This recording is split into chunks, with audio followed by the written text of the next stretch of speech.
JavaScript markaan ku jirno waa inaan baranaa qaabkan u isticmaalayno function.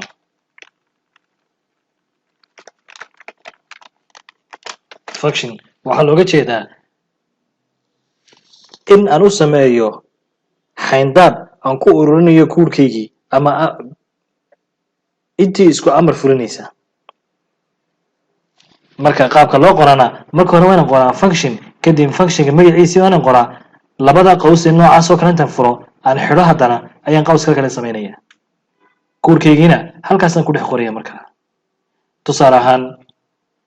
hadda inteenan aan haysanay halka amarkeenan hadda aan haysanay ay halkan ku soo fulinayna waxaan leenahay amarkaas hadda switchka ku dhex fuli functionkan magaciisa functionka dhexdiisa ku fuli taasi marka waxay ii saamaxaysaa meel kasta uu ku jiraba aan functionkan uu ka soo gaari karayaba inuu ga yeedho waxaan ii saamaxi karaysaa amarkii soo noqon lahaa tobanaanka jeer soo noqon lahaa inaan meel kaliya intaan ku ururiyo aan meel u yeedho magaciisa ugu yeedho tusaale ahaan haddii aan doonayo functionkaas hadda aan hayno amarada ku jira inaan fuliyo waxaan samaynayaa meeshan uga baahan uga yeedhaya kadib meesha oo aan ahaanayaana weliba functionka meel ka baxsan gudaheeda maahe waa meel ka baxsan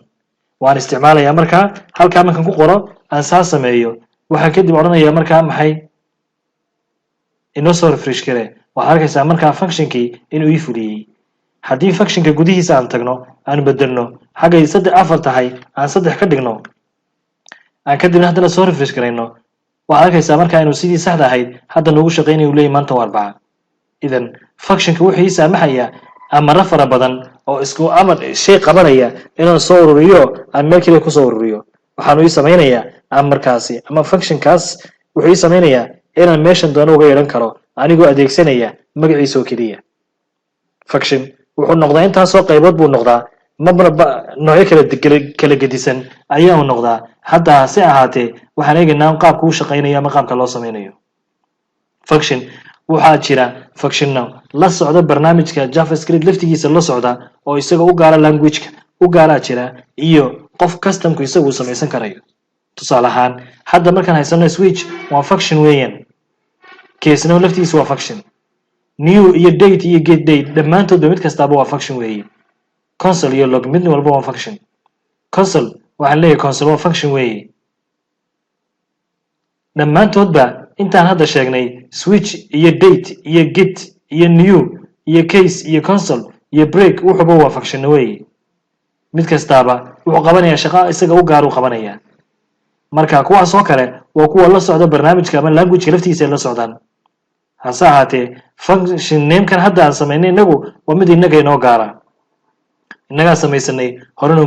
humuu jirin marka functionka barnaamijka la socda waxaa la yidhaahdaa built in function kuwa kalena waxaa la yidhahdaa custom function labadaasay u kala qaybsamaan